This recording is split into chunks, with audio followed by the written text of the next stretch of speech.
Steven Shpendi ka shënuar një gol të mrekullueshëm për Carrarese në Serinë B. Sulmuesi shqiptar zhbllokoi sfidën e javës së fundit ndaj Palermos, ndërsa këto të fundit synojnë gjitje në Serinë A përmes play-offit. Shpendi mori iniciativën për të goditur ndaj Arsenal, portieri i Palermos në krah golin e gjuetjes, që solli golin e parë në minutën e 16.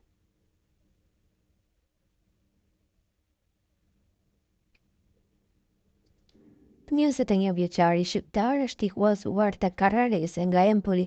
Ky ishte goli i katërt për Shpendi në kampionat, që ka asistuar edhe dy të tjerë në 25 ndeshjet e luajtura.